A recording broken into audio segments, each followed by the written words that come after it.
Good. Okay, good evening, and just welcome to the June 8th regular council meeting. The first order of business is we have a public hearing, and the purpose of this public hearing is to consider a land use bylaw amendment with a development agreement concurrently to allow a sawmill operation at 345 Gray Road, East Kentville. And we have WSP. Can you hear me, Aaron? Yes. Are you able to hear me on your end? And everything's fine on our end. Okay. So I guess if you're ready, you're going to give us the presentation. So if you're ready, Sure. you're on. Yeah, just gonna. So good evening, everyone. Warden, News, councillors. So this is the sawmill, which was before council a while ago. It's for land use bylaw amendment and a DA to bring an existing sawmill into compliance with the land use bylaw. So as mentioned, the sawmill is located at 345 Gray Road in East Kentville. It's a 28-acre site, most of which is undeveloped except for the sawmill operation. The sawmill has a cleared area with a small about 2,000 square foot building and accessory kind of parking, loading, and storage areas. The applicant is proposing to do an additional 2 small accessory structures, and those are shown in the site plan, which is attached to the report. Property right now is zoned village. The land use bylaw amendment is to allow sawmills by a development agreement in the village zone. Currently, they are not permitted. The MPS already enables this, but this wasn't carried forward into the land use bylaw, so there's a discrepancy between the 2 documents. And the proposed land use bylaw amendment would bring these documents into alignment. And then the second part of that is to allow then the development agreement. So the terms and conditions of the development agreement are really to allow what is existing there now to continue. So to allow that sawmill use in general conformance with the site plan, and that in the site plan it shows the existing sawmill operation as it is. If the applicant at some point later wanted to expand the facility, you'd have to come back and amend the development agreement. Other provisions in that development agreement relate to appropriate setbacks and screening, storage of materials, and noise. Although it should be noted that the sawmill has been in operation for a while now, and there has been no complaint or incident as a result of that operation. And then just a little note on clarity of process for this evening. So the public hearing is being held concurrently for both the land use bylaw amendment and the development agreement. Following the public hearing, though, council will be considering part 1 of the recommendation related to the land use bylaw amendment. Should council approve that, then there is a 14-day appeal period, and only once the appeal period ends and no appeals registered, or if there is a registered appeal, once that's resolved, only at that time would the land use bylaw amendment come into effect, which would then allow the development agreement to be entered into. So as it is right now, the use isn't allowed in the zone, so you need the land use bylaw amendment to be in effect first, and then you can enter into the development agreement formally and registered on title.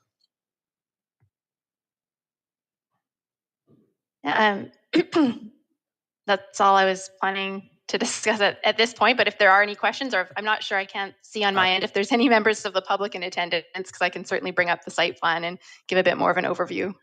Okay, we have Mr. Fuller. Did you want just to if you can come up to the mic, because she won't be able to hear you.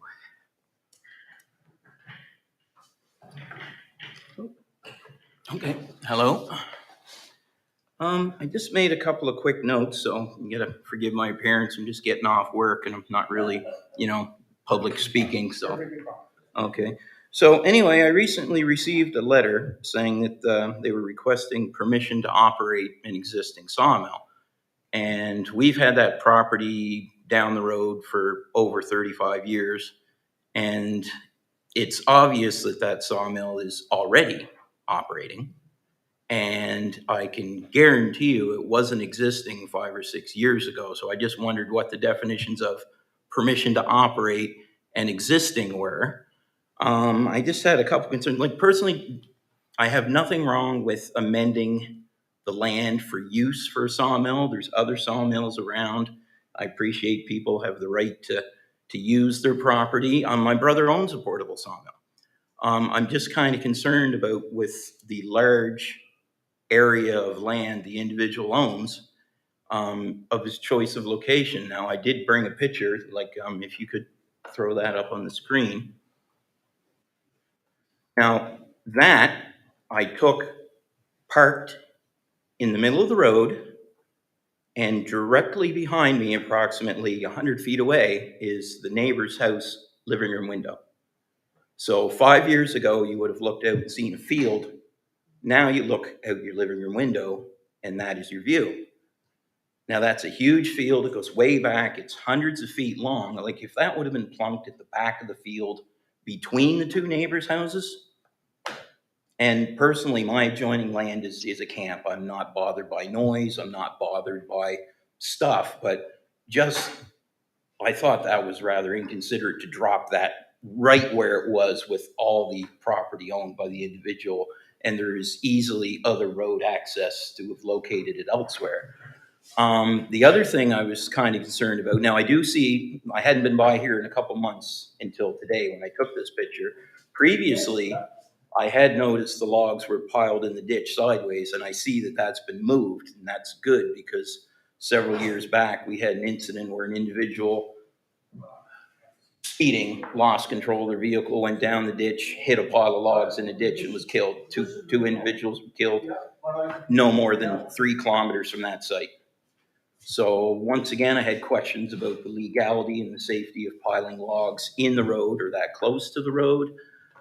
Is that going to interfere with snow plowing in the winter? Is it going to interfere with grading in the spring? Is it going to cause damage to the road? Like I said, noise doesn't affect me. The safety issue is kind of a concern. Also, I mean, we've had horrible forest fires lately. Now, I don't know what the fire risks are from operating a homemade sawmill, but Bering Seas, batteries short out on engines. I mean, how safe is it? Fire related, is it safe on those fronts? Once again, if it was a couple of 100 feet away from neighboring structures, if there's a fire, you can put it out. You're 100 feet across the road, there's a house. Other things too, I don't know, I hate to use the expression, well, let's just say devious for insurance companies. They seem to like to find loopholes. This zoning amendment, how big is it? Is it only this property? Is it the area? Like if you have a residence and all of a sudden you're in a commercial zone and you have a claim, is the insurance company going to say, oh, well, you didn't inform us that you're living in a different zone, we're not going to cover you? It's just so many questions. So like I said, I'm not opposed to the sawmill as such, but it brings up a lot of questions. And I just thought that some of them should be asked and addressed. So I go back to my notes. Also, yes, so in addition, let's say to the neighbor having a house right across from there, if you tried to sell that house 10 years ago, I know she's been there 20 years, what does that land assess that? Now with a commercial, and it's definitely commercial, directly across the road, is her property values going down? And if so, are you considering lowering her taxes? I mean, her house, I would assume, would not be worth what it was before this was built. Yeah, and I don't know, that's probably only things I can think of. And like I said, I'm not opposed to, like I said, the sawmill as such, but the location so close to the road and an adjoining, it's just something to consider and look at. It's pretty much the only concerns I have, but I just thought they should be at least addressed. And I mean, it's totally up to you. It's totally up to, the individual, whatever needs to be changed or rectified, but it's just. So with that, I took it as there's a few questions that you would like to have answered. And I don't know who takes that, whether it's Erin or our CAO. Erin, can you I answer can some of those start. concerns? Hopefully I've took some notes. Hopefully I've captured the primary concerns with respect to the location of the sawmill, so it does comply with what the underlying zone requirements are, which are 25 feet back from the front property line for all commercial and industrial uses in the existing village zone. And just to clarify, the village zone itself is not changing. This is a development agreement. So the village zone is the base zone. In that, there's a set of permitted uses that are allowed as of right, no conditions. You just have to meet the bylaw requirements, and you're okay to go. And those are things like single detached homes and other residential structures. They also allow certain commercial and industrial uses, largely by development agreement, which is this process. Second part of that is, so this development agreements are property specific. So it's the property owner enters into an agreement with council. So it would only allow a sawmill on this particular property. If anybody else wanted to do a sawmill, they'd have to go through this same process for a development agreement, and then it would notify surrounding property owners again as well as part of that. So it's done on, I would say, like a case by case basis. It doesn't allow sawmills everywhere throughout the zone. It allows council to enter into a site specific agreement to allow a sawmill on a property. So that's, I think, one of the questions there. Looks like location. I'm just going through my list here. The other one was safety concerns related to the storage of materials. There is an amendment to the draft development agreement that's looking at addressing that. So that was something that was raised through highways, that is highways in highways jurisdiction, the road right of way. And they had issued a driveway access permit and noted in that material needed to be moved out of the road right of way for safety concerns. And in the development agreement as well, in order to be in compliance, the storage of materials have to be set back 10 feet from the front property line, and loading and unloading of materials should occur on the site. Okay, well, like I said, that was a main one there too, because like I said, we did have 2 fatalities where somebody in the ditch hit a pile of logs, and I mean, that, like, you can obviously see how close they were. So if that's being addressed, that's great. Like I said, that was one of my biggest concerns. But like I said, if nobody comes and once those ones get sawed up, though, not putting any more back. And I did note that when I was there a couple months ago, I saw they were right in the ditch sideways, and then I saw that they had been moved back. Excuse me. If you speak there, she can't hear. Okay. No. But for the people, if you're gonna have, Yes, it's best if you. Yeah, and then but you grab right, a mic too. right so. now. Oh, sorry about that. It's kind of new to this So here. maybe. Yeah, I didn't even know. I thought that was just a picture until she said. So maybe you could state your name so that. I'm Walter Dowsett. And Right. he would be an owner of the, yes. Yep. So I guess if you want to address. That was in the highways agreement. I'm gonna move those logs once they're sawed up. I'm not gonna put them back in the same place that they were. I just didn't want to hire somebody to move them twice, that's all. Yeah, so like I said, I all I received was a letter a week ago saying, and I had no information, so it's like, well, you should probably just show up and address the concern. But like I said, I did mention when I got here, I saw they were originally piled in the ditch and that they had been moved back somewhat. So once those are gone, they won't be even there. Yeah. So, okay, well, that just totally takes care of that safety concern there. And like I said, that was one of the biggest ones I was concerned about. So, yeah. So, Aaron, are you've pretty much covered the questions that he had? There was one. Yeah, the ones that I jotted down, but certainly if there's anything I missed or that didn't address, if you want to restate the question, I can. Yes. The one question that you had, and perhaps I can answer that, is when you said her property value might go down, and whether or not taxes, we could reduce her taxes. It's not the way that works. If her property assessment goes down, anybody pays the same amount of per 100, right? but it's based on the assessment. So if she felt, or he or she felt, that her property should be reassessed because of that, that would be something she would have to do Herself, just yeah, before, yeah. when the assessments come out.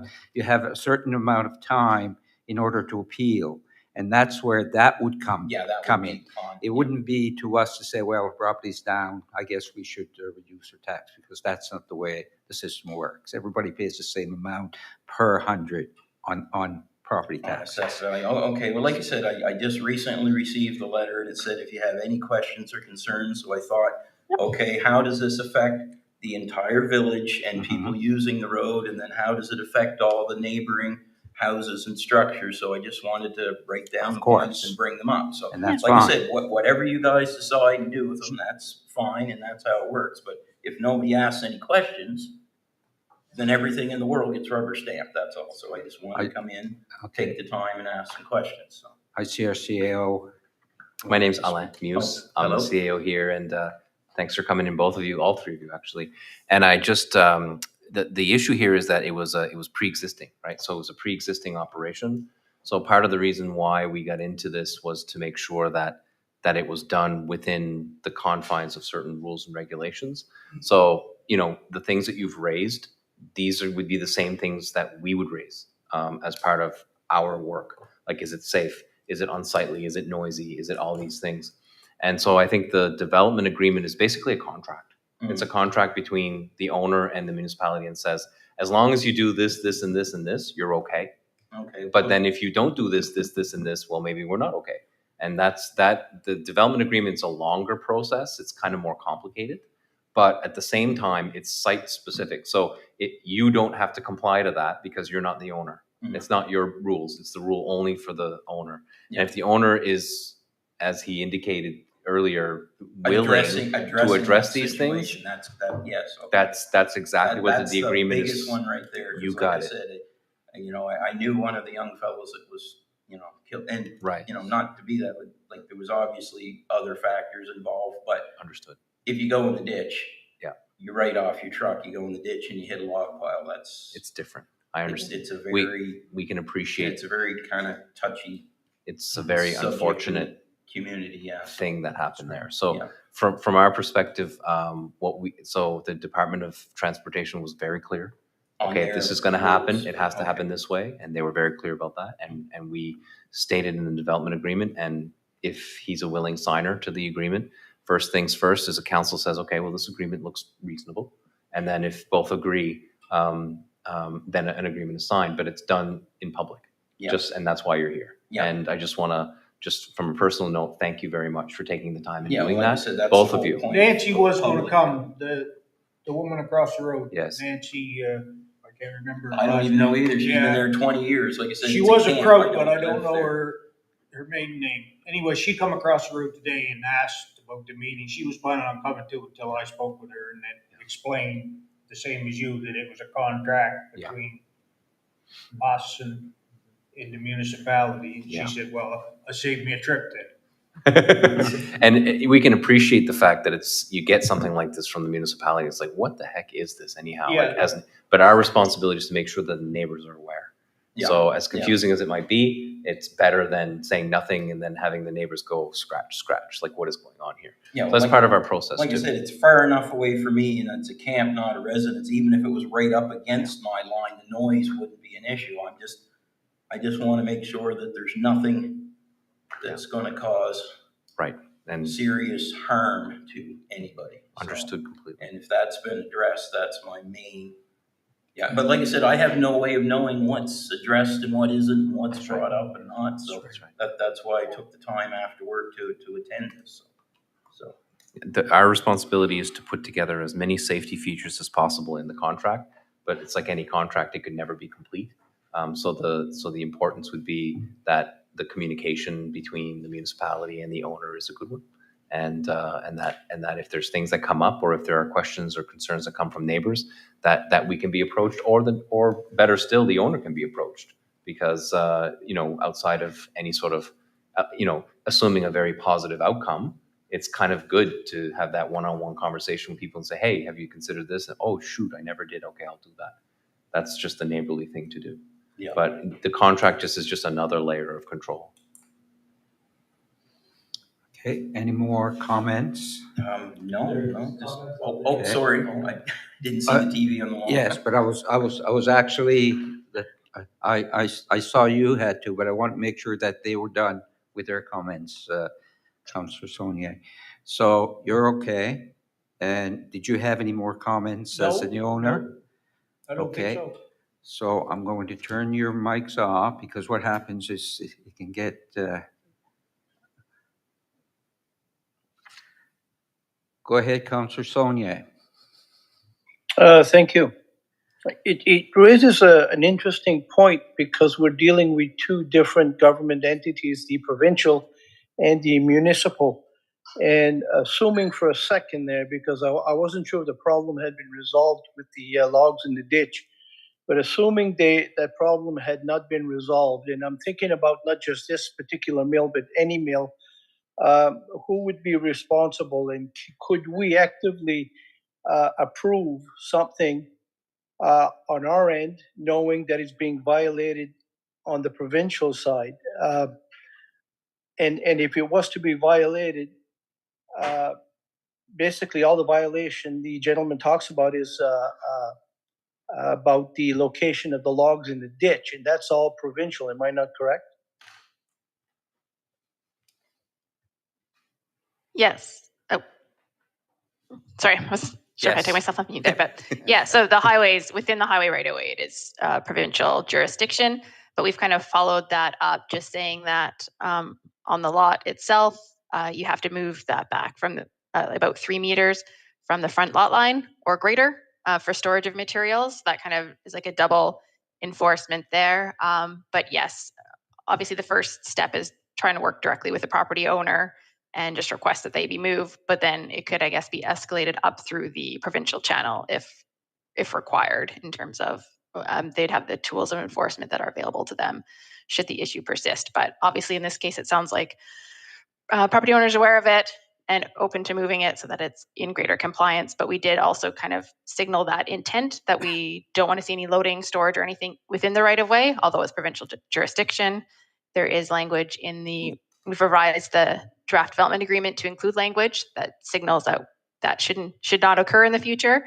And that also, in addition to not being in the right of way, we want to see those materials stored 10 feet back from the front property line or further. Yeah, I just see sometimes little complications there because we're well aware what is provincial and what is municipal, and when it comes to the roads, we get the bulk of the phone calls when there's a problem, and so if the problem arises, I guarantee you, it'll be us that'll be phoned. So I was just curious because he does raise that interesting problem. Thank you. Thank you. You said 10 feet back from the property line. Just what is the definition of the property line? Like, I thought the right of way was center line of the road 30 feet. So Yes. so you're saying center line of the road and then 10 feet back. So that's, is just to clarify, is that what you meant by 10 feet back from the property line? Where the right of way stops, which I understood on a paved road is 30 feet from the center of the road. I'm just not sure what the definition of right of way and property line is. As long as I could share my screen with the site plan, and that'll show you where that front lot line is. Just give me a moment here to navigate to that. It just helps to have definitions defined before you ask questions, or you don't know what you're asking. Like, See if I'm able to share my screen here. yes. Then let me know if you're able to see that when it pops up. Yeah, we can see it. So the property line are these turquoise kind of, or on my screen, they're turquoise lines that you can kind of see here. And so you can actually see that the width of the road is not, the width of the travel lanes is not the full right of way. So part of the shoulder is actually right of way itself. So 10 feet back would be measured from this line back 10 feet into the interior of the property. So it's that well provides off the road, clarification. well out of the ditch. It's, yeah. I mean, you can't idiot-proof the world. If somebody goes 100 feet off the road, well, But I mean, just this, because greasy roads or whatever, it's common to go into a ditch. You're not gonna go Right. hundreds of feet in the woods unless you're on a jet plane or something, so, yeah. No, that's good, Okay, perfect. I have Councillor Boudreau. Just a quick question for Aaron. Aaron, did I understand like the building itself from the frontal boundary line is 25 feet? For clarification, the building as it stands now is about 40 feet back from the front property line. It was Okay. just in response to the question as to how close can they be, are they allowed to be to the front property line? The underlying zoning bylaw allows you to be as close as 25 feet to that front lot line, but in this case, the existing building is about 40 feet. Perfect, thank you.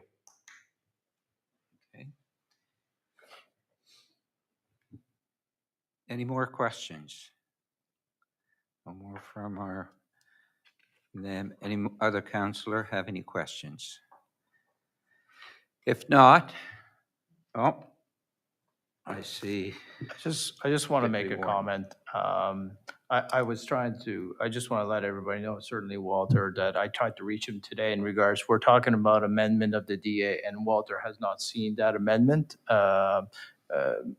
I was working with Aaron the last couple of days, and I tried to get a hold of Walter, but I didn't. So I just don't want to get Walter kind of surprised here that we're talking about amendments of moving the wood 10 feet back. I don't know if that was ever mentioned to Walter, so I just want to make sure that he's aware that that's. I don't know whether it was, but I'll do whatever you say.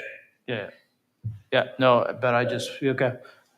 You seem to, willing to do what you need to do, which is great, but I just wanted to make that comment that I haven't had the opportunity to speak to you around that amendment. Yeah, sure. If there are no more questions, I thank you very much, Aaron, for the presentation. Thank you to the members of the public, the three gentlemen that attended the hearing. And it's always good if there's comments and concerns. This is where you bring them. This is the time. And Well, yeah, it's easy to change something before it happens than to try to no, exactly. fix things after. So like I said, I just, every time I drive by, I see those logs, it's just like Yeah. you know, Yes. And it's not just the sawmill either. I was really curious what the log was. Because I see people haul logs out all over the place and pile them in the ditch. Yeah. And I always thought that wasn't allowed, but it just seemed to be ignored. I just kind of wish it wouldn't happen anywhere because, That's right. you know. Okay. Well, I guess that concludes our public hearing. We have no more speakers. So again, thank you very much to everybody.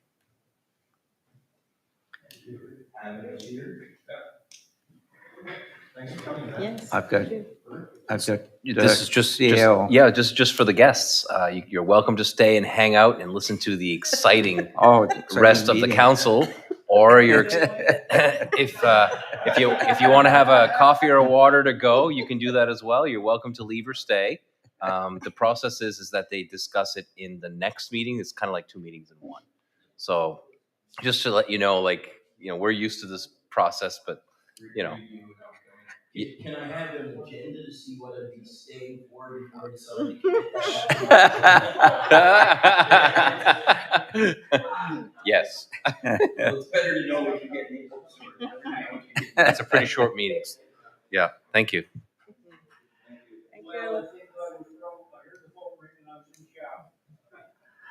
Okay.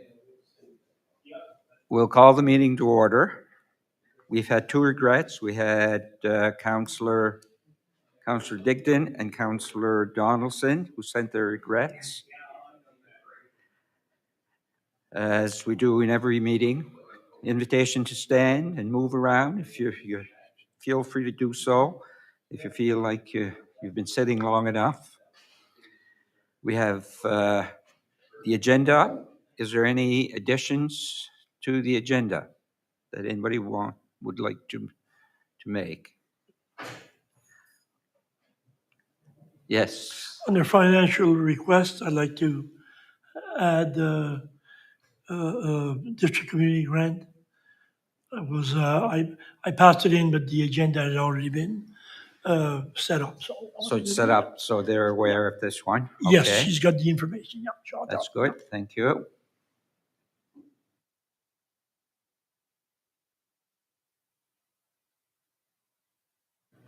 There you go. So with that, the agenda stands approved as presented. Conflict of interest, if anybody has any conflict of interest declaration, they can do so now, or they can wait until the item comes up through the meeting. And if they decide that, yes, they do have a conflict, they can declare it at that time. We have number 4 is presentation, which we have no presentations tonight. Recognizing Argyle, council announcements. Anybody who has anything? I see Councillor Boudreau. I just want to mention that on the weekends, we had a couple of events. One, the veteran ceremony and reception that was held at the Wedgeport Legion on Saturday. Good turnout. And we also celebrated Rose Emma Fox's Atkinson, celebrated her 90th birthday on Sunday. So Okay. happy birthday. Happy birthday. Yeah. Okay, thank you. I have Councillor Dochemont. I'd like to acknowledge since I am from West Palm-Hill, the West Palm-Hill Fire Department for their efforts and their help in the Barrington Lake wildfire, the East Palm-Hill fire.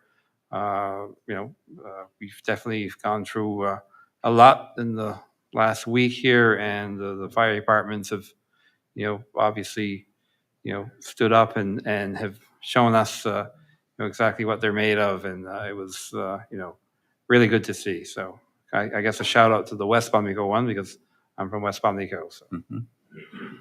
Yeah, they certainly deserve all the recognition we can give them for what they've gone through. Councillor Bork. Yeah, I'm the same line as our Councillor D'Entremont, and thank to everybody that's done a lot. I mean, it's unreal.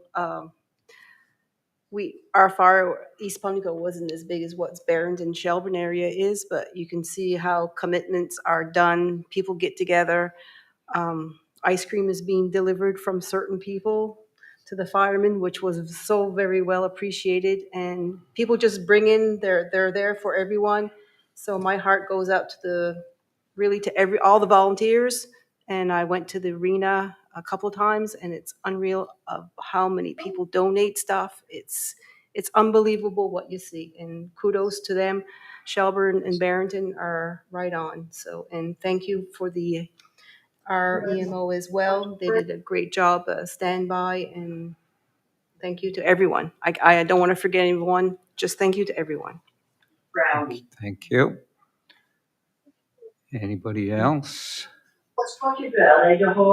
Okay. Oh, there he is.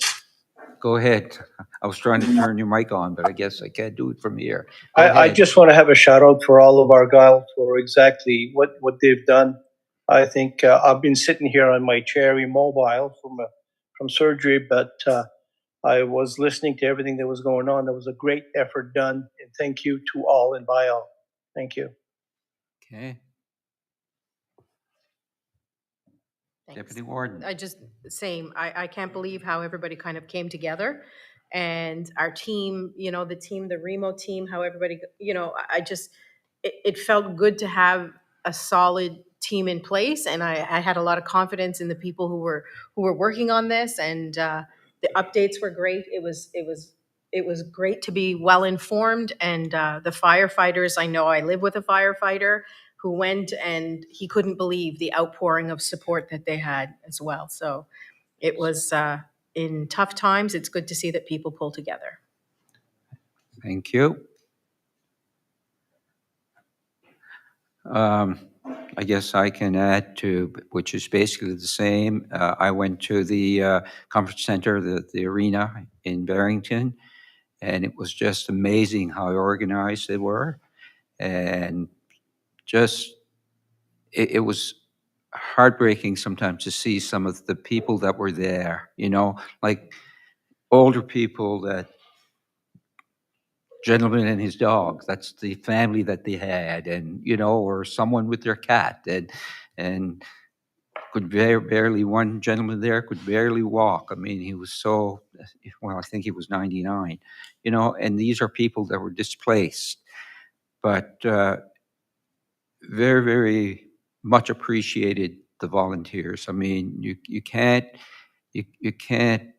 thank everybody individually, but you thank them all, because the great amount of volunteers in sorting out clothes and whatever else, and the donations were just tremendous, tremendous.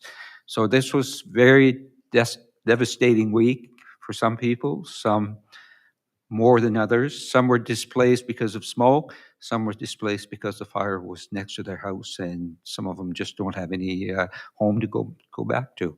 So anyway, again, thank you to all the volunteers, all the firemen, DNR, anybody involved in making sure that everybody was as safe as they could make them, for sure.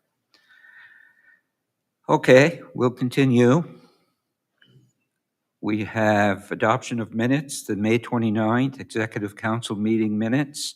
Are there any errors or omissions? If I'm not hearing any, the minutes stand approved as presented. My report, there's an attachment for the warden's report. I don't know if anybody has any questions on any of them.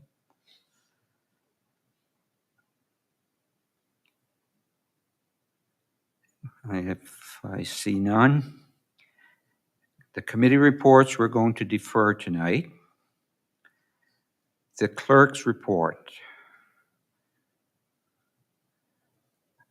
It's the same report, just updated. It's there for our perusal. And, if there's any questions or whatever on any of them, now's the time.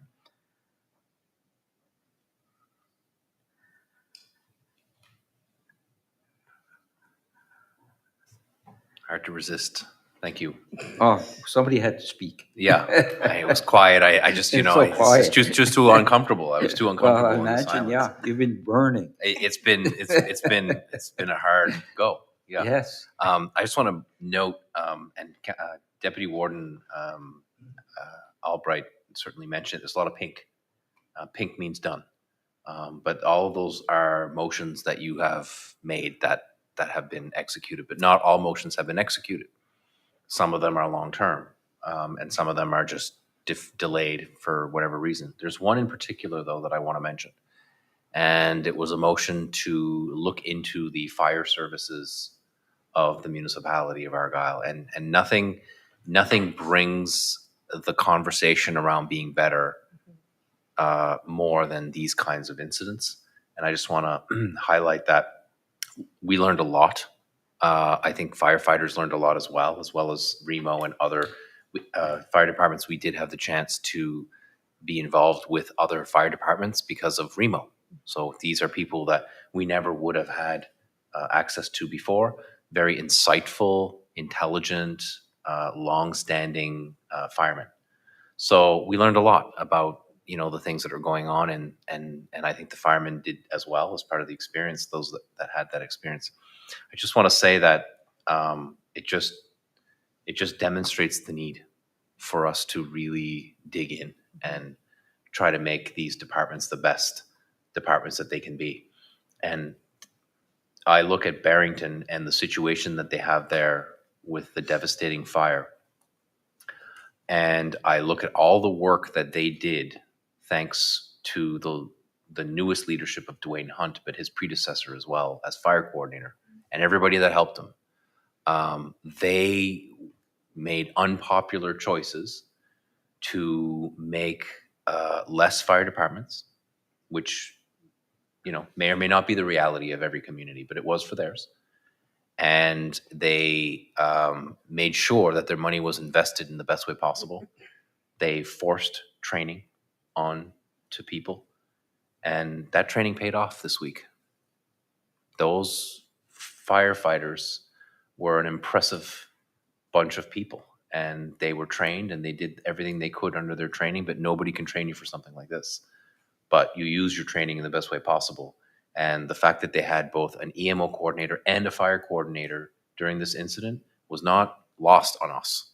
Like, we saw that as a huge benefit to them, and it enabled them to be as strong as they could be. So it is incomplete on that list of the clerk's report. I want to highlight the importance of it, and to do it right. That's going to be blank for a long time because it's going to take a while for us to get this done.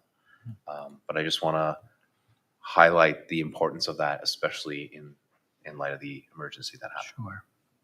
Thank you for that. And now that you're talking about Remo, there are still some people out there who believe that we have an Argyle EMO. And I had a call from an individual who said, why wasn't Argyle reporting and giving updates on the East Pubnico fire? Well, there were updates, but they were looking for Argyle.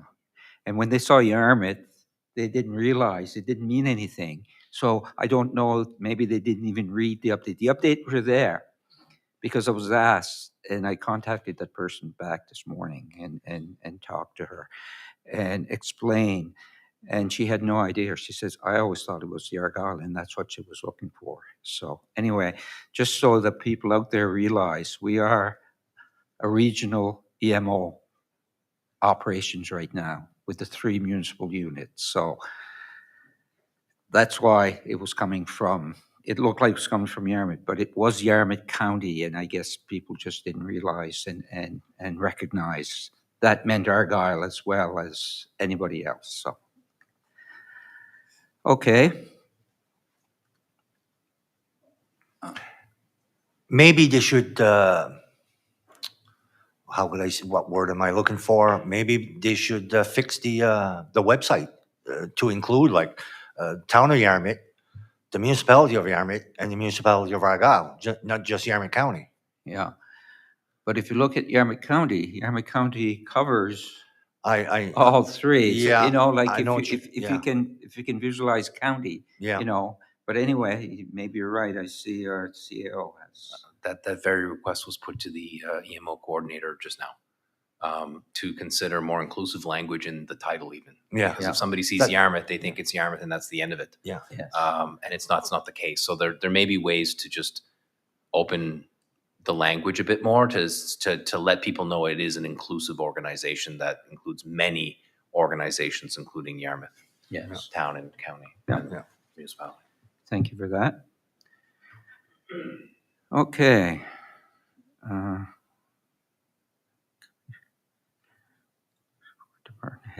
Department head reports.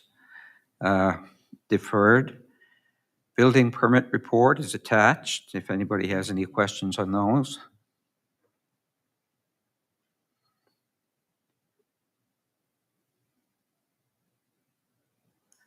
I see none. The next item, number 10, for decision and discussion. The first one is second reading, development agreement and LUB amendment for 345 Gray Road, East Kentville, and there's an attachment. So what we need is a motion for the second reading. It's moved and seconded. Any questions or comments? Seeing none. All in favor signify by saying aye. Aye. Contrary minded. Carried. Repeal. Next one's repeal Article 340 Emergency Fund Attachment. We've already had our 7-day notice, and this can be voted on tonight. We would need a motion to repeal that, and I see our Deputy CAO. Oh, try it again. Just clarification. So when you made that motion, was it just the LUB amendments and not the development agreement? Just in regards to what Aaron was speaking to earlier, was I look at the motion here, it says development agreement. So is that what we were Is that what council made a Well, motion on, development agreement? I would assume that it's the entire, because this one just says yes, it does says the development agreement and the LUB amendments, right? Right. So what Aaron was mentioning earlier was that we need to do the LUB amendments first before we can actually approve the development agreement. Okay, And the other piece that council needs to consider is the development agreement as amended. as amended, yes. So that, but and again, this is only my suggestion, that we just do the LUB amendments Okay, and the development agreement comes back to the next meeting. Because I it see. needs, the LUB amendment needs 14 days for the appeal process anyhow. So before you can actually get into signing the development agreement, you need to It go needs through to the come 14, back. the 14 days. So it's going to give us time to come back with the development agreement with the amendments. That's just a suggestion. Doesn't mean that council could actually make another motion or a motion to say that the DA would be approved with the amendments once the 14 days the appeal process has passed. You could also do it that way. I think we need to have clarity on that motion a little Yes. more. Okay, that's good. So we all understand what the issue is, that we should have just really passed the LUB amendment at this time. So would we have to rescind that motion? We don't have to rescind, we can.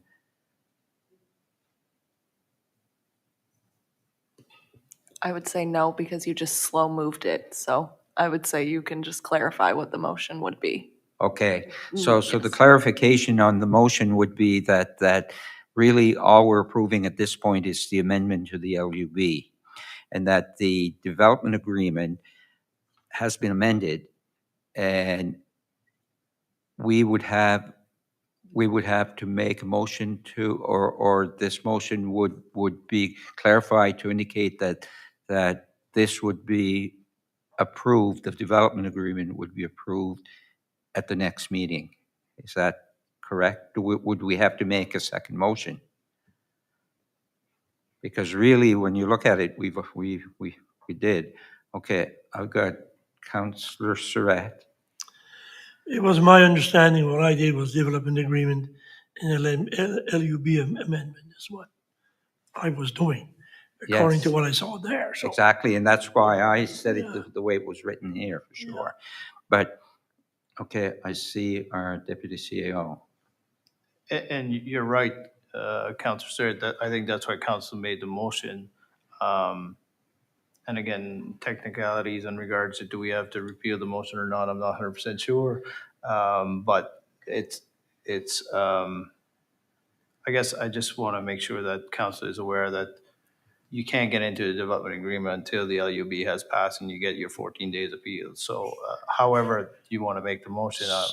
So really, we're not ready to approve the development agreement because it needs another 14 days. Yes. can you make an amendment to the motion? You can. If it's already passed, You can make an amendment to the motion, but not after it's passed. No, after it's passed. Okay. The motion is passed the way it was written, the way it was read, right? Yeah. So, but motions can be rescinded. And we could make a motion to rescind. I would prefer to rescind, in all honesty.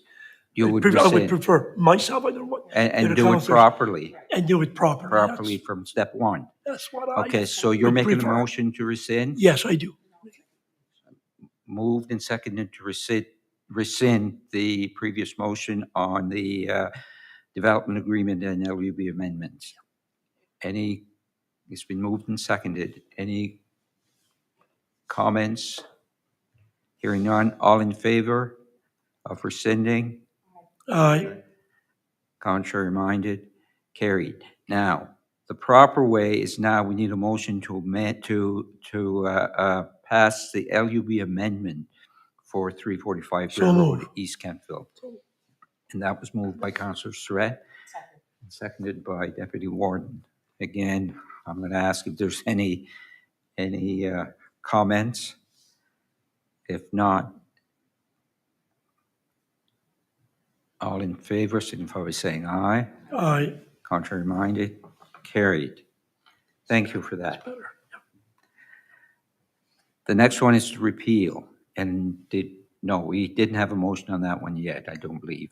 So that's the emergency fund, and the reason we're repealing that is because we've passed a motion before that we would change or really not change it, but not have the emergency fund anymore, and direct that to the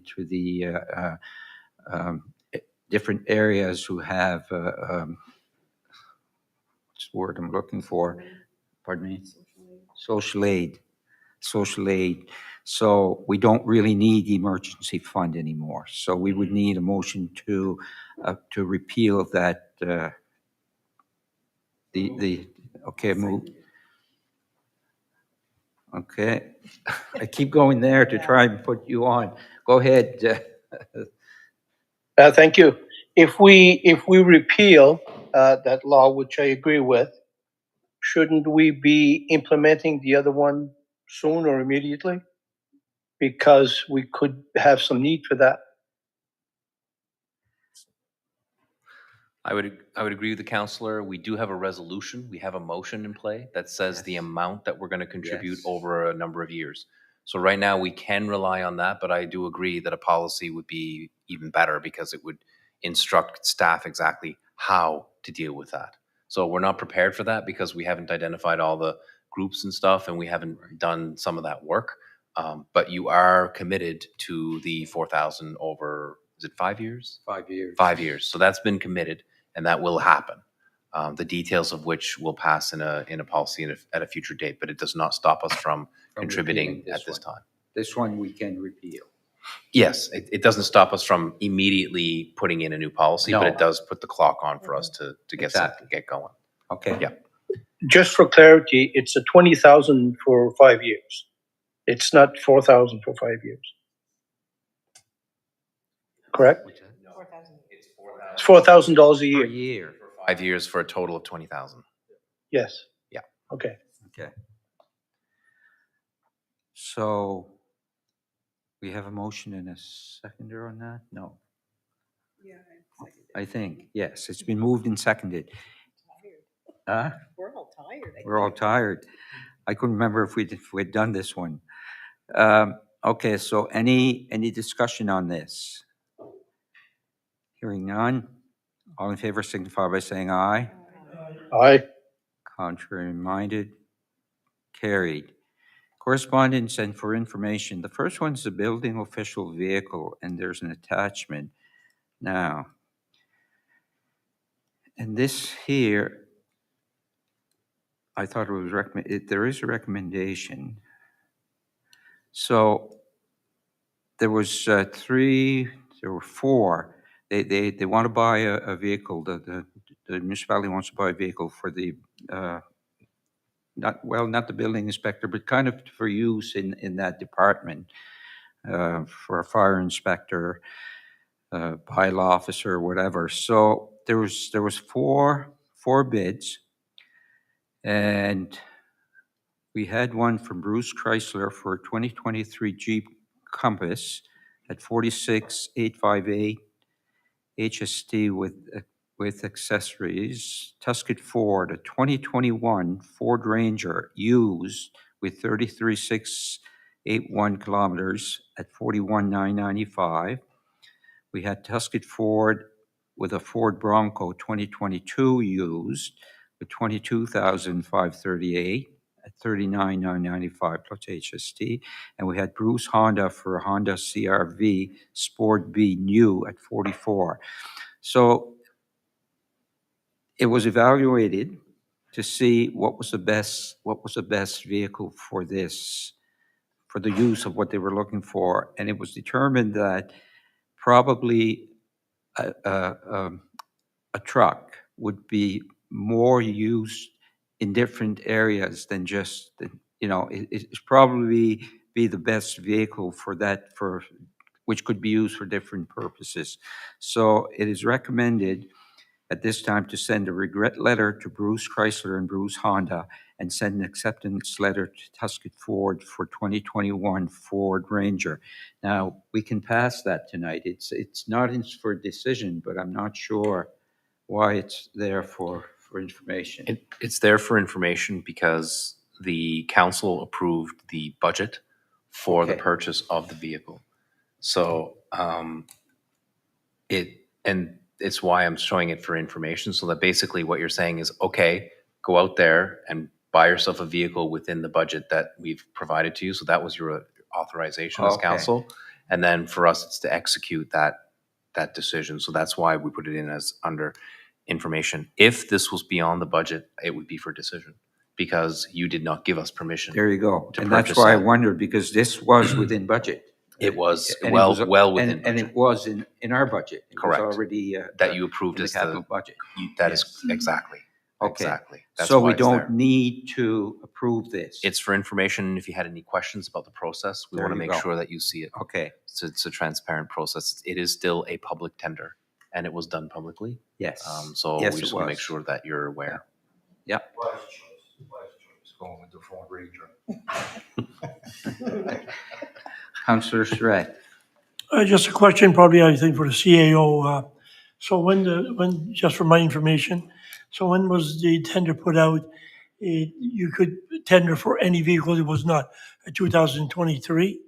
Because when you look at it, there's different vehicles that were proposed, but so obviously you must have put on the tender, whatever. That's right, exactly. We said that both new or used could Very be, good. so they could submit as many bids as they wanted. As you can see, there's more than one bid from one organization. So we wanted to see what was out there. And this is a really good way of doing it. So we gave them the option to produce both. So for us, obviously as it would be for you buying your vehicle, it's like, okay, well, new has got 0 kilometers. So how much more of a discount will you get for that amount of kilometers, and is it still low? And they believed, rightly so, that it's a reasonable kilometrage mileage. Mileage. Perfect. Thank you. Okay, so there's no motion that we don't need a motion on this. Okay, the next one is a Remo brief update by our CAO. Thank you. And I have the summary of events and resources in front of me, so I'm going to try to stick to that as quickly as possible. Also, I recognize that you all received many, many, many emails from us. So I know that some of this could be a little repetitious for you. The reason why I'm doing this in public is for 2 reasons. One is some people did not see what Remo Yarmouth did because we were in support mode. We were not in primary mode. And secondly, it's to certainly point out some of the areas that may have been rather quiet in the way that we dealt with things. So this is just simply a highlight of going through it, and of course the public can hear it as well, which is beneficial. So we would have opened as a level 1 situation. Level 1 is your smallest opening of an emergency center. So our ECC, we call that, or EOC, Emergency Operations Center, or Emergency Control Center. That is located behind the fire hall on Pleasant Street. Some of you actually came to visit and say hello. So it's located in a small building behind the fire hall, very well kept, good spot. So level 1 may or may not necessitate the opening of that building. It puts people on alert. So your EMO coordinator generally handles this. So the CAOs are informed, but the EMO coordinator handles the incoming, and he put that level 1 on Sunday, which was probably the beginning of the fire in Barrington. So at this point, the East Pubnico fire had not commenced. Monday early morning, myself and the Remo coordinator were in contact, and after being in contact with Barrington, we decided that this is a relatively big deal. It was moving rather quickly, so we went to activation 2, which is obviously a little bit more process involved. And so at that point, CAOs became scheduled to be in the emergency center at that time. So at that time, it was only the CAOs that were coming in and assisting both Max and Shane, who are our two REMO coordinators. So on that day, we would have coordinated donations to Barrington. So, you know, some of the local businesses and others would have generated a very small donation at that time early in the game. So we would have delivered that. Also, we arranged very quickly an agreement with Barrington to receive municipal solid waste from Barrington to the Yarmouth County Solid Waste Park. So if you remember, the highway was cut off. They were cut off from Queens, and that's where they go for their garbage. So they were like, we need to bring our garbage somewhere, and that's where that agreement occurred instantly. Glendon Ring deserves a lot of credit for how quickly he responded. I just put my shout out to Glendon, who's the general operations manager of the waste park. Very accommodating. There were quite a few activities between Tuesday and Wednesday. I'm going to skip through those because those were still CAO only. The notes on that are available. We can get them to you. But on Thursday, we really opened up seriously with scheduled people. We did have people in on Wednesday, but the scribe position was established on Thursday, which is the 1st of June. And that's where every major decision was documented. We also had public information officers as well as logistical officers. None of those were CAOs, those were staff. So how this worked was rather fabulous because we had 3 organizations with 3 groups of trained people that we could access to get into that organization. So we had a lot of mixing, different CAOs, different staff interacting with each other. It was a really positive experience. Even in the emergency, it was nice to see the strength of our own staff and how they took those strengths and melded them with the strengths of our neighbors. Remo as an organization worked very, very well. And I can say that because I was with the flood when it was Argyle EMO, and I could tell the difference. It was fabulous, the difference in terms of resources. Now, keep in mind, we were secondary on this one. We were not primary. That I could be having a different conversation if we were primary, because you know that's a whole different situation. So we posted a lot of social media posts, especially on Thursday and Friday, Saturday, Sunday, Monday, even through this week. Lots of social media posts, too many to mention. We did make showers available at the Mariners on Main, and we did open the Mariners on Main on Friday for livestock, which was quite a bit later than other organizations opened, because again, we were a support organization and our understanding was that other barns were accommodating livestock, but it was a real eye-opener to see how many more required that kind of service. So again, hats off to the Western Counties Agricultural Society, who moved very quickly. As soon as they got the go-ahead, they put up the stalls, and within 6 hours it was up. So people moved quickly once they saw the situation. Other points I would say is that we did order and distribute N95 masks in or around the time of the smoke. When the smoke turned on Friday, we got a lot of panic. The community thought that their communities were on fire, because we've all been to where there's smoke, there's fire routines in our schooling. So it was a very scary moment for a lot of people there, and so we did our best to get our communication out as much as possible. There were some fire calls put out, and many responders, because everybody was very, very worried. But of course, Remo tried to, let's confirm there is a fire, because if we're sending all these resources there, those are resources that aren't in their home base. So we worked as closely as we could and as well as we could with our fire departments to do 2 things: to make sure they had the information they needed, and to make sure that they knew who to talk to when they talked to us, because we had 2 fires. Don't forget, we had the Barrington fire and then we had the East Pumlico fire. So we couldn't send all our resources to Barrington knowing that there was still a fire in East Pumlico that needed handling. Some fire departments were very, very busy. Others were probably underutilized. And that's probably part of the debrief. Like, how did that happen? What can we do different and better? Because you know what happens if you're spending too much time with too few firemen, they burn out, and no pun intended, of course. And and other people are just itching to fight the fire. These are trained individuals. So always ways to do that better, I'm sure. Just other things, Mariner Center did offer free swim and skate for Shelburne County members. I don't know that they took a lot of advantage of that, but I thought that was a good move to showcase the value of recreation in times of heavy trauma. COVID was one like that, because even we couldn't go anywhere and do anything, but you're still able to take a walk on the trail, and that saved people. Like, that recreation is really an important element of mental health, but it's never the first thing that comes to mind. The Mariner Center was always designated, or soon designated, as an emergency shelter. It was never used as an emergency shelter for people, but it was used for livestock and for food, as a food depot, and it continues to be open to this day as a food depot. So if there's hay or anything, it's typically delivered to that location, because we're really still not sure what's going on in the Shelburne area. So Western Ag is distributing that to the right people. Campgrounds were communicated, contacted. We told people, where are they? Like, if people are looking to camp, here are the numbers. Here's where you go. So a lot of those kinds of things, like, we're here to support you. I don't know how many times we called Barrington and said, what else do you need? And they were very gracious about it.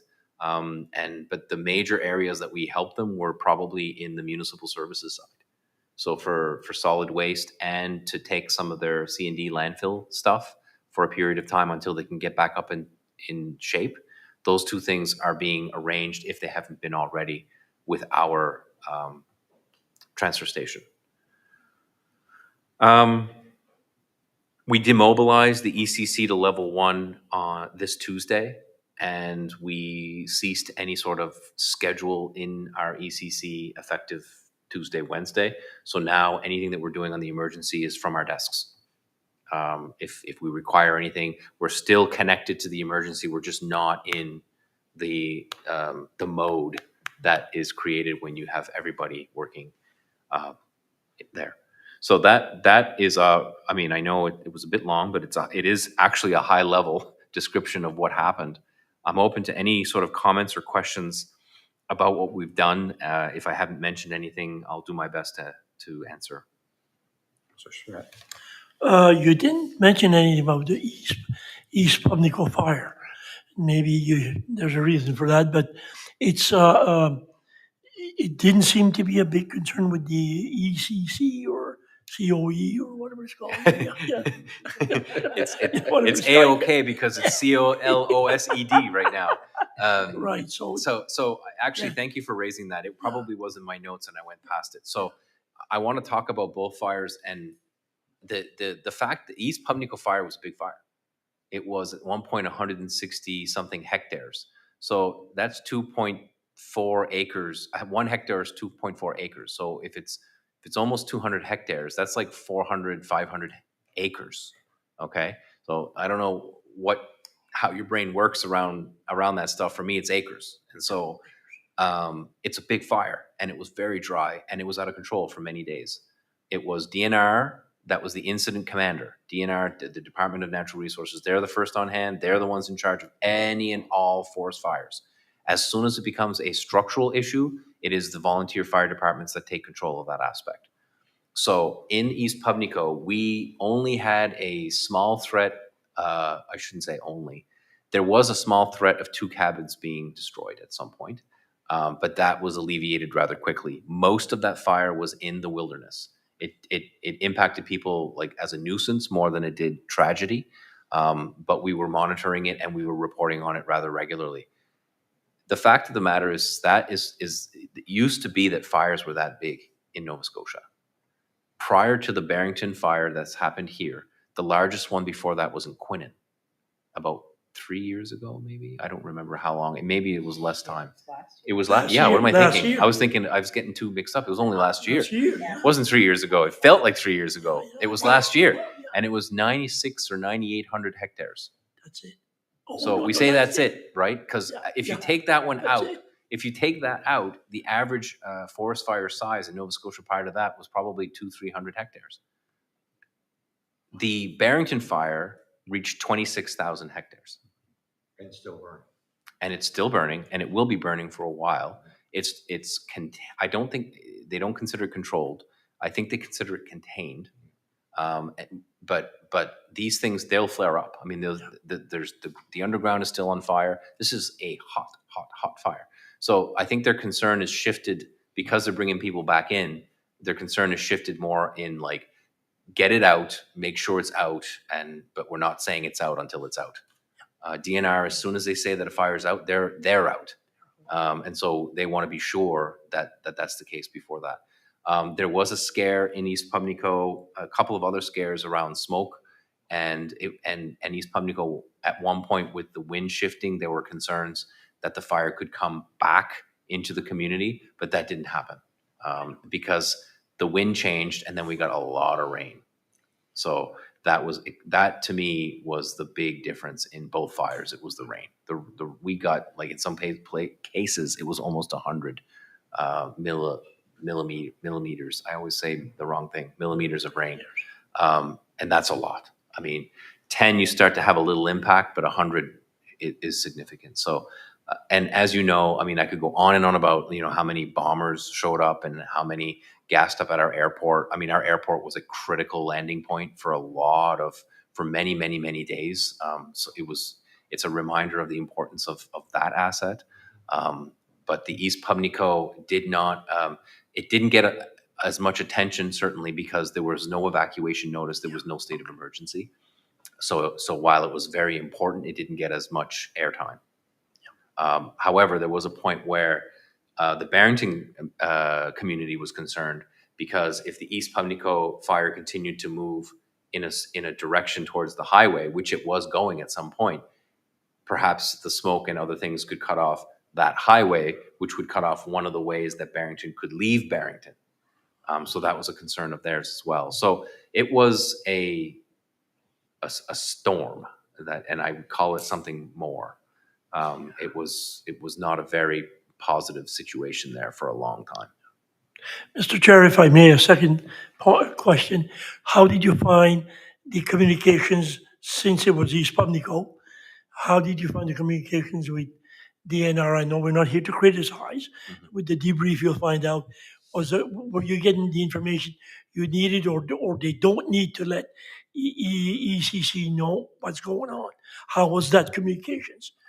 That's an excellent question. I would say that DNR was on communications on the Barrington fire was exceptional, absolutely exceptional, night and day.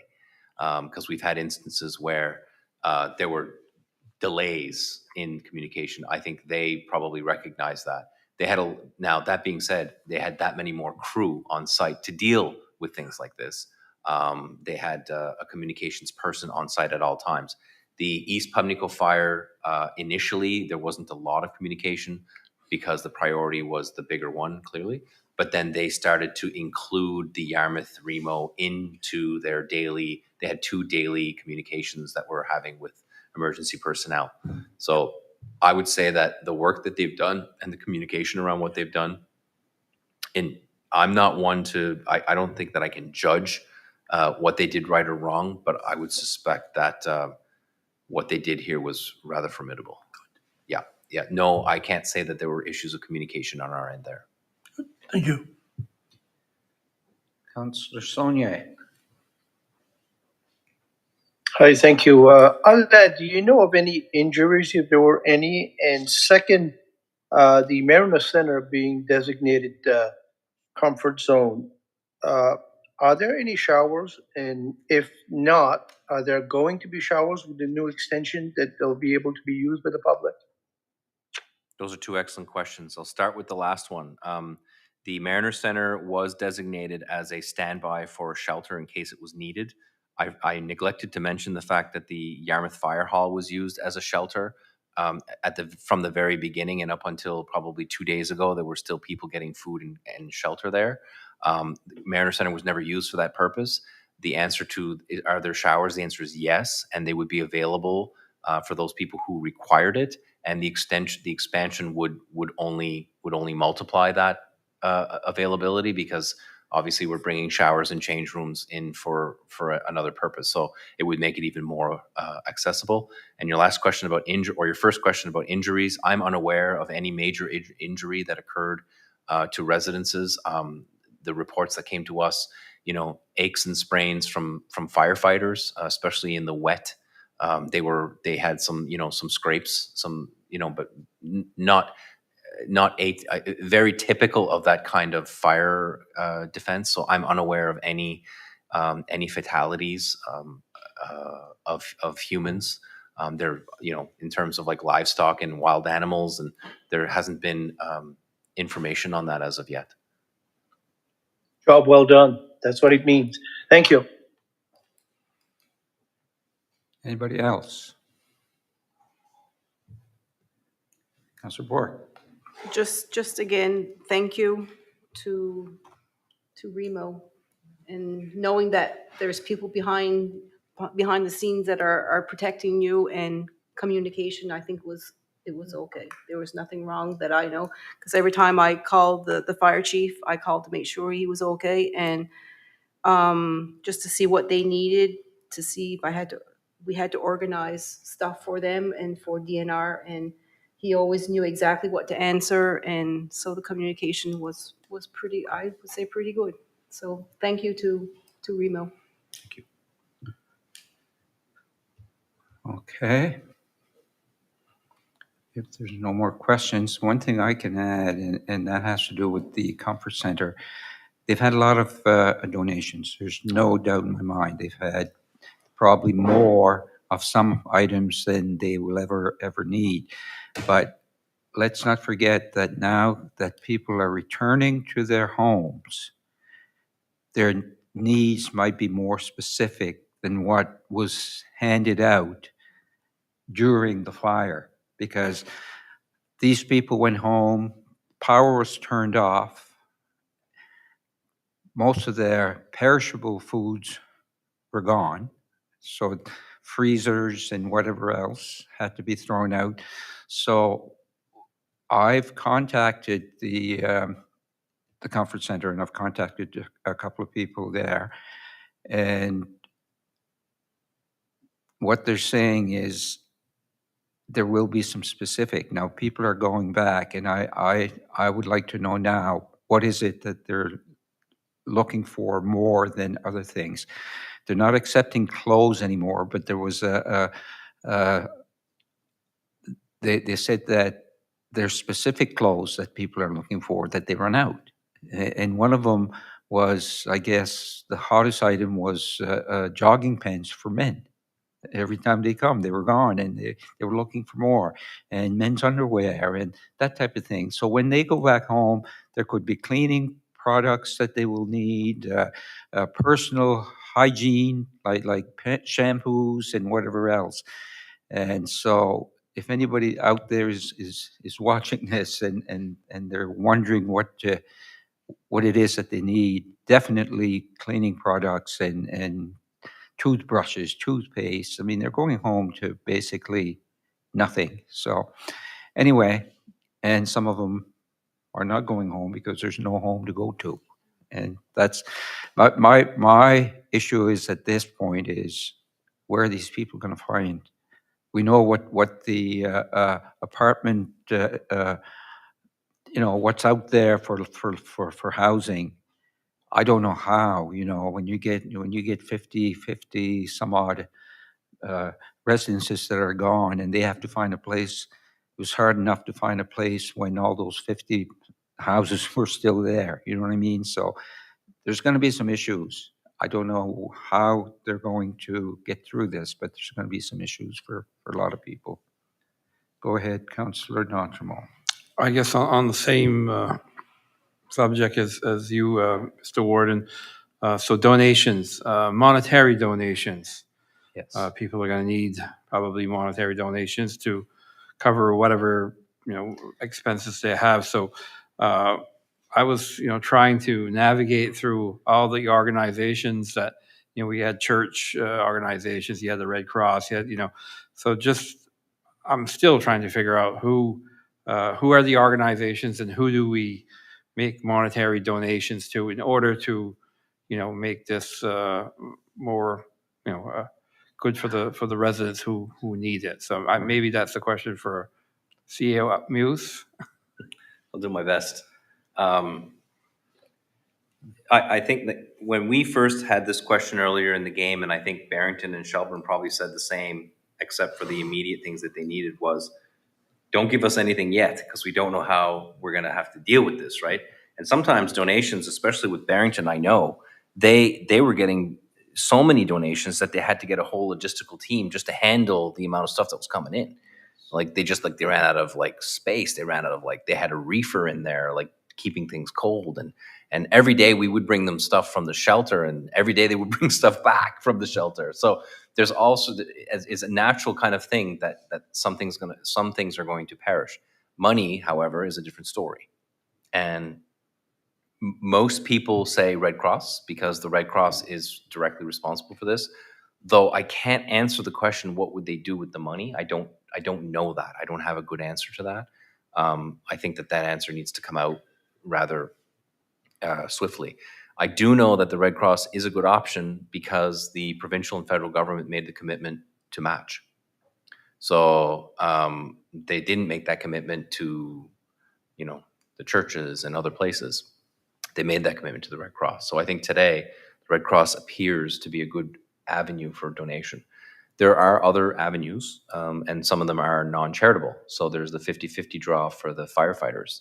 I don't know that you noticed. I get about 18 emails a week on these because because I gave them money once, and it's a pretty darn good system. So they went from giving out, I don't know, like 200-300 to like 600,000-700,000 in the weeks that the fires were occurring. So obviously that's 3 times the amount that they would typically receive. That's unusual for this time of year. So people were giving there too. I'd say for now is if you're not sure, hang on to it. But the Red Cross appears to be, if you can't hang on, that would be a good option because they were there the whole time and it's being matched, as I said. So they will be there for how long usually? Good question. I think they were recently demobilized. I don't know what that means. I don't know if it takes them a week to demobilize or what, but I know that recently they were asked to kind of slow down operations or cease operations at that location. That doesn't mean that they're not capable of producing charitable donations. So Red Cross was there for Comfort Center, and Red Cross was there for if people were evacuated, you called the Red Cross and they would keep a database of you, and they knew where Guy Surette was when he was displaced, and they would know when you're okay to go back. So they had that big job of dealing with all those people. That was Red Cross. So the charitable arm is a different arm, and honestly, I don't know where that goes. Whether it goes to home restoration, I'd have to look into that deeper. Thank you. Okay. If there's no other questions, we continue. Financial requests, I guess we have one. I don't have any information on it, but I'll go to the counselor. Yes, Club Social des Îles.